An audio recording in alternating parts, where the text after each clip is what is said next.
Master the art of focus. Focus is a skill that can be learned. আপনার মনের লাগাম কি আপনার হাতে আছে, নাকি অগণিত দুশ্চিন্তা, অপ্রয়োজনীয় ভাবনা আর উদ্বেগের হাতে আপনার মন বন্দী? যদি মনে হয় আপনার মন আপনার নিয়ন্ত্রণে নেই, তাহলে নিজেকে প্রশ্ন করুন, এমন কি সম্ভব যে মাত্র 10 মিনিট ব্যয় করে আপনি আপনার মনের লাগাম টেনে ধরতে পারেন এবং একে নিজের ইচ্ছে মতো পরিচালনা করতে পারেন? আমাদের জীবনে যা ঘটে তা কি শুধুই মেধা, কঠোর পরিশ্রম বা ভাগ্যের ফল, নাকি এর পেছনে রয়েছে এমন এক মানসিক শক্তি যা আমাদের অবচেতন মন সচেতনভাবে ব্যবহার করতে পারি আমাদের সব দুঃখ, চাপ এবং সীমাবদ্ধতাকে অতিক্রম করার জন্য? আমাদের চারপাশে চলছে এক অবিরাম তথ্য প্রবাহের বন্যা। স্মার্টফোনের নোটিফিকেশন, সামাজিক যোগাযোগ মাধ্যমে স্ক্রল এবং ইমেলের ঝলকানি সব কিছু আমাদের মনোযোগ কেড়ে নেয়। এই ডিজিটাল যুগে কোনো একটা কাজে সম্পূর্ণভাবে মনোযোগ দেওয়া যেন একটা অসম্ভব স্বপ্ন। আমরা চেষ্টা করি কিন্তু বারবার ব্যর্থ হই। মনে হয় ফোকাস বুঝি কেবল কিছু ভাগ্যবান মানুষের জন্মগত একটা গুণ। কিন্তু যদি আপনাকে বলা হয় যে ফোকাস কোনো জন্মগত গুণ নয়, বরং এটা একটা দক্ষতা যা অনুশীলন করে আয়ত্ত করা যায়। বিশ্ববিখ্যাত লেখক সুমন তার যুগান্তকারী বই master the art of focus is a skill that can be learned এর এই ধারণাটা ভেঙে দিয়েছেন। তিনি আমাদের শিখিয়েছেন কিভাবে ফোকাসকে একটা শিল্প হিসেবে দেখতে হয় এবং কিভাবে ধাপে ধাপে এর চর্চা করতে হয়। আজকের এই অডিও বুক সামারিটা আপনাদের এমন একটা যাত্রায় নিয়ে যাবে যেখানে আপনি আপনার বিক্ষিপ্ত মনকে শান্ত করতে শিখবেন, আপনার লক্ষ্যগুলোকে স্পষ্ট দেখতে পারবেন এবং আপনার কর্মক্ষমতাকে সর্বোচ্চ পর্যায়ে নিয়ে যেতে পারবেন। অডিজ্ঞানের এই জ্ঞানময় জগতে আপনাকে স্বাগতম। এই যাত্রায় আপনার ভেতরের শক্তিকে উন্মোচন করবে এবং আপনাকে এমন কিছু শেখাবে যা আপনার জীবনের প্রতিটা ক্ষেত্রে ইতিবাচক পরিবর্তন নিয়ে আসবে। তাহলে আর দেরি কেন, চলুন শুরু করা যাক ফোকাসের এই শিল্প আয়ত্ত করার প্রথম ধাপ। প্রথম অধ্যায়, ফোকাসের দর্শন। ফোকাস একটা দক্ষতা, কোনো গুণ না। এই বইয়ের প্রথম অধ্যায়ে লেখক সুমন ফোকাসের এই মৌলিক দর্শন নিয়ে আলোচনা করেছেন। তিনি বলেন, বেশিরভাগ মানুষ ফোকাসকে একটা স্থির গুণ হিসেবে দেখে। তারা ভাবে কিছু মানুষ জন্মগতভাবেই মনোযোগী আর কিছু মানুষ নয়। এই ভুল ধারণা আমাদের চেষ্টা করার আগেই হতাশ করে দেয়। কিন্তু ফোকাস হলো এর চেয়ে অনেক বেশি কিছু একটা। ফোকাস হলো আমাদের মনকে বর্তমান মুহূর্তে কেন্দ্রীভূত করার একটা ক্ষমতা যা আমাদের মানসিকতাকে নতুনভাবে গঠন করে। সুমন ফোকাসকে একটা পেশির সাথে তুলনা করেছেন। যেমন আমাদের পেশিকে শক্তিশালী করার জন্য নিয়মিত ব্যায়াম প্রয়োজন, তেমনি ফোকাসকে বাড়ানোর জন্য নিয়মিত অনুশীলন প্রয়োজন। প্রথম দিকে আপনার মন সহজে বিক্ষিপ্ত হয়ে যাবে, কিন্তু আপনি যদি ফোকাস করার অনুশীলন চালিয়ে যান তাহলে ধীরে ধীরে আপনার মন একটা নির্দিষ্ট কাজে দীর্ঘ সময় ধরে মনোনিবেশ করতে সক্ষম হবে। এই দর্শনটা আমাদের একটা নতুন দৃষ্টিভঙ্গি দেয়। আমি ফোকাস করতে পারি না, এর পরিবর্তে আমরা বলতে পারি আমার ফোকাস বেশি দুর্বল, কিন্তু আমি এটাকে শক্তিশালী করতে পারি। এটা আমাদের মধ্যে একটা আশাবাদী মনোভাব তৈরি করে এবং আমাদের লক্ষ্য পূরণের জন্য অনুপ্রাণিত করে। দ্বিতীয় অধ্যায়, ফোকাসের বিজ্ঞান। কিভাবে আপনার মস্তিষ্ক কাজ করে। প্রথম অধ্যায় ফোকাসের দর্শন বোঝার পর দ্বিতীয় অধ্যায় সুমন আমাদের মস্তিষ্কের পেছনের বৈজ্ঞানিক কারণগুলো নিয়ে আলোচনা করেছেন। তিনি বলেন, ফোকাস কোনো রহস্যময় ক্ষমতা নয়, বরং এটা একটা জৈবিক প্রক্রিয়া যা আমরা সচেতনভাবে নিয়ন্ত্রণ করতে পারি। আমাদের মস্তিষ্কের দুটো প্রধান অংশ ফোকাসকে নিয়ন্ত্রণ করে, ফোকাস নেটওয়ার্ক এবং ডিস্ট্র্যাকশন নেটওয়ার্ক। যখন আমরা একটা কাজে মনোনিবেশ করি তখন আমাদের ফোকাস নেটওয়ার্ক যেমন প্রিফ্রন্টাল কর্টেক্স সক্রিয় হয় এবং আমাদের ডিস্ট্র্যাকশন নেটওয়ার্ক যেমন ডিফল্ট মোড নেটওয়ার্ক শান্ত থাকে।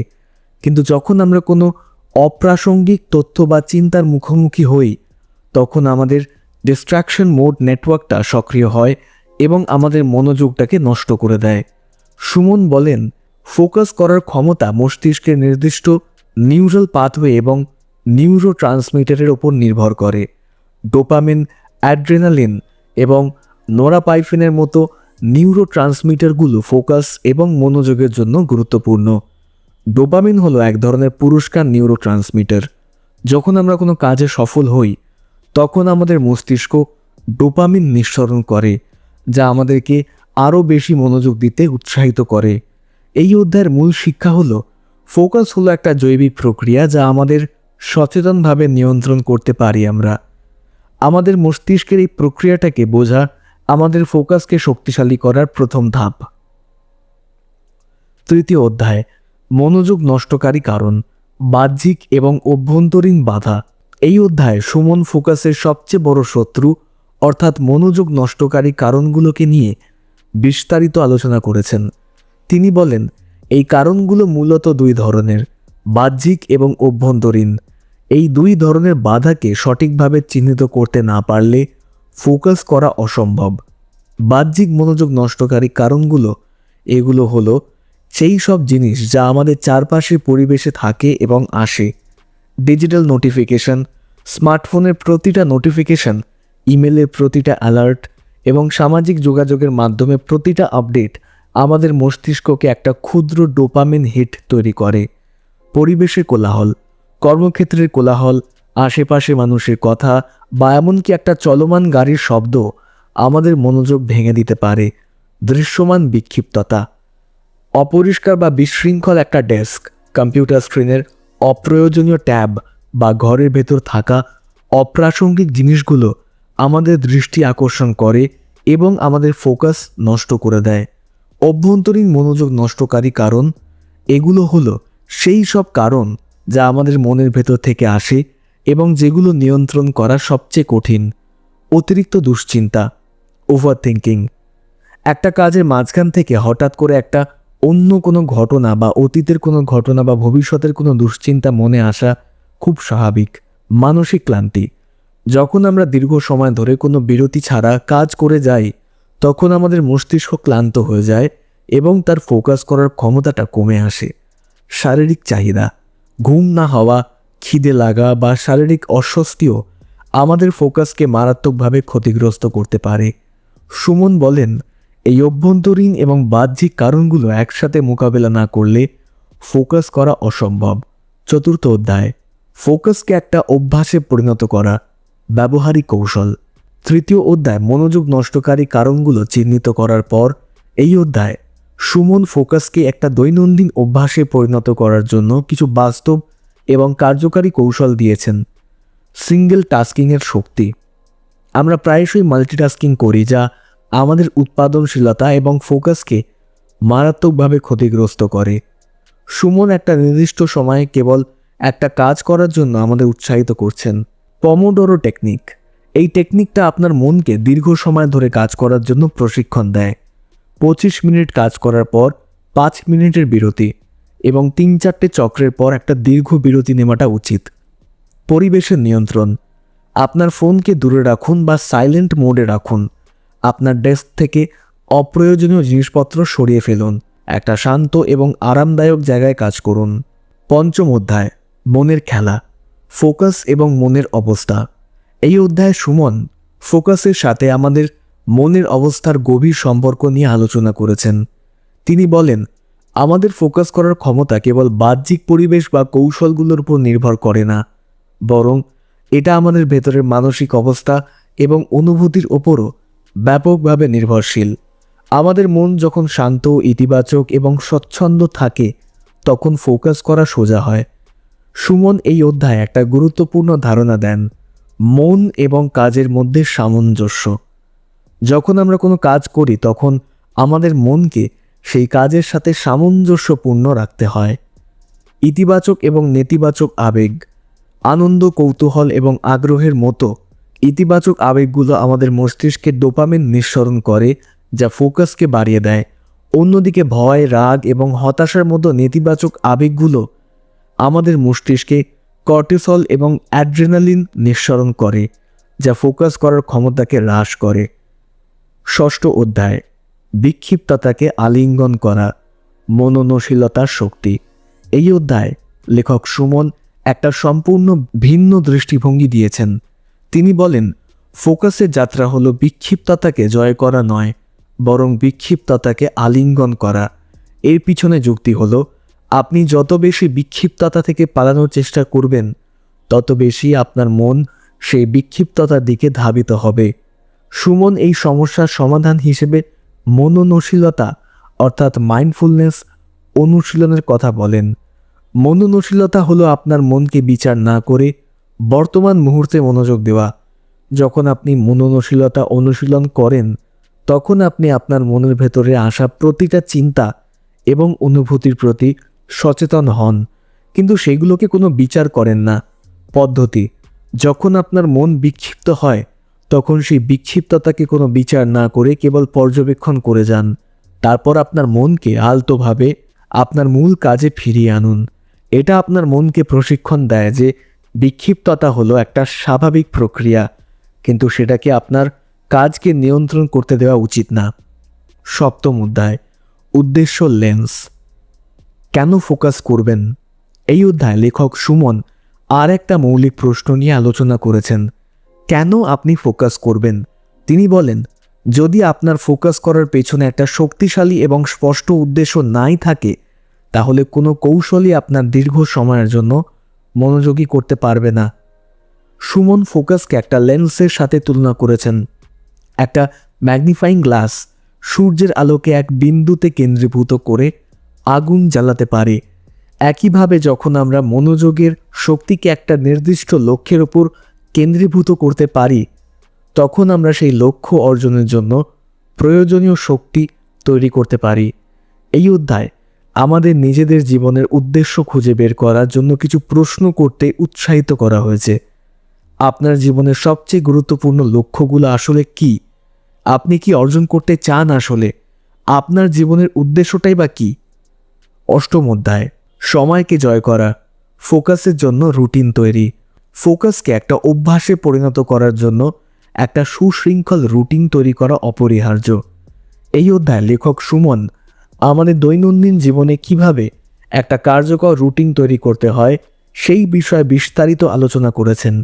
তিনি বলেন, একটা ভালো রুটিন আমাদের মনকে স্বতঃস্ফূর্তভাবে ফোকাস করতে শেখায় এবং আমাদের মানসিক চাপ কমিয়ে দেয়। সুমন একটা ফোকাস ভিত্তিক রুটিন তৈরি করার জন্য কিছু কার্যকারী পরামর্শ দিয়েছেন। সকাল শুরু করুন। আপনার দিনের শুরুটা শান্ত এবং ফোকাস ভিত্তিক কাজ করুন। Golden hours. আপনার দিনের এমন একটা সময় বেছে নিন যখন আপনি সবচেয়ে বেশি মনোযোগী থাকেন। ব্রেক নিন।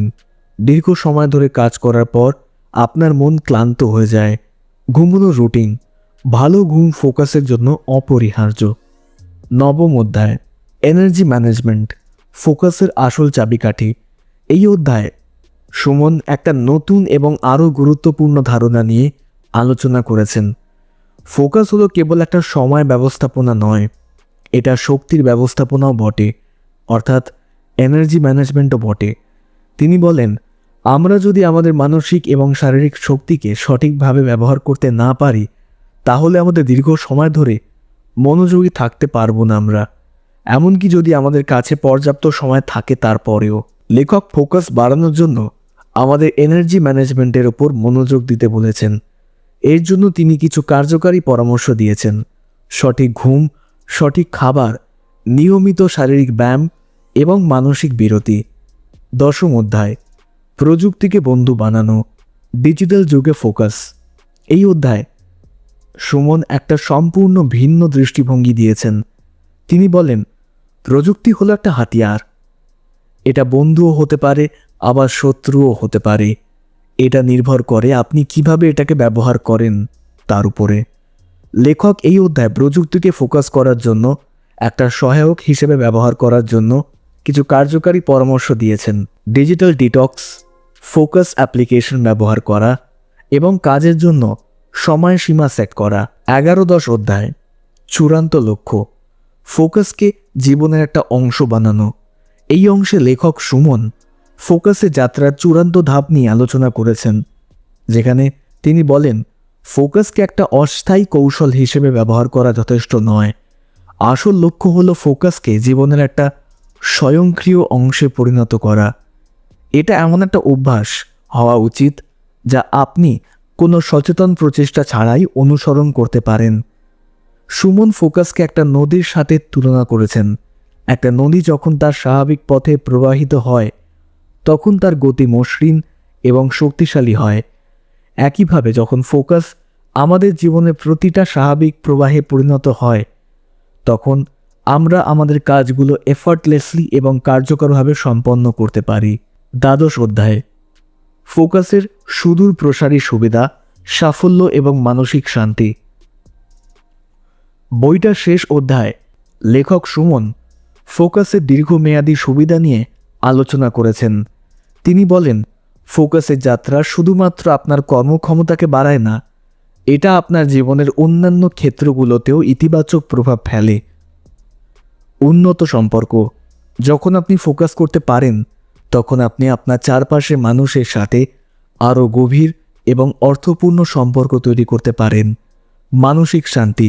ফোকাস আমাদের মনকে শান্ত এবং স্থিতিশীল করে তোলে। এটা আমাদের মানসিক চাপ, উদ্বেগ এবং হতাশার মাত্রা কমিয়ে দেয়। শারীরিক স্বাস্থ্য। ফোকাস আমাদের শারীরিক স্বাস্থ্যের উপরও ইতিবাচক প্রভাব ফেলে। উপসংহার, ফোকাস হলো আপনার জীবনের সবচেয়ে মূল্যবান দক্ষতা। আমরা এমন একটা পৃথিবীতে বাস করছি যেখানে সব কিছুই আমাদের মনোযোগ কেড়ে নিতে চায়। প্রতিটা ক্লিক, প্রতিটা নোটিফিকেশন এবং প্রতিটা আপডেট আমাদের মনকে বিক্ষিপ্ত করে। এই নিরন্তর যুদ্ধে লেখক সুমনের master the art of focus বইটা আমাদের জন্য একটা আলোকবর্তিতার মতো কাজ করে। এই অডিওবুক সামারিটা শোনার পর আপনি সম্ভবত বুঝতে পেরেছেন ফোকাস কোনো রহস্যময় ক্ষমতা নয়, বরং এটা একটা দক্ষতা যা নিয়মিত অনুশীলন এবং সঠিক মানসিকতার মাধ্যমে আয়ত্ত করা যায়।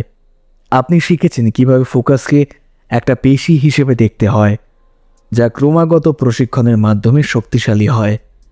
আপনি আরও শিখেছেন যে ফোকাসের যাত্রা হলো আমাদের মনকে বাহ্যিক এবং অভ্যন্তরীণ উভয় ধরনের বিক্ষিপ্ততা থেকে রক্ষা করে। এই বই আমাদের শিখিয়েছে যে মনোযোগের ক্ষমতা হলো আমাদের জীবনের সবচেয়ে মূল্যবান সম্পদ। যখন আমরা আমাদের মনোযোগকে নিয়ন্ত্রণ করতে পারি তখন আমরা আমাদের সময়কে নিয়ন্ত্রণ করতে পারি, আর যখন আমরা আমাদের সময়কে নিয়ন্ত্রণ করতে পারি তখন আমরা আমাদের জীবনকে নিয়ন্ত্রণ করতে শিখি।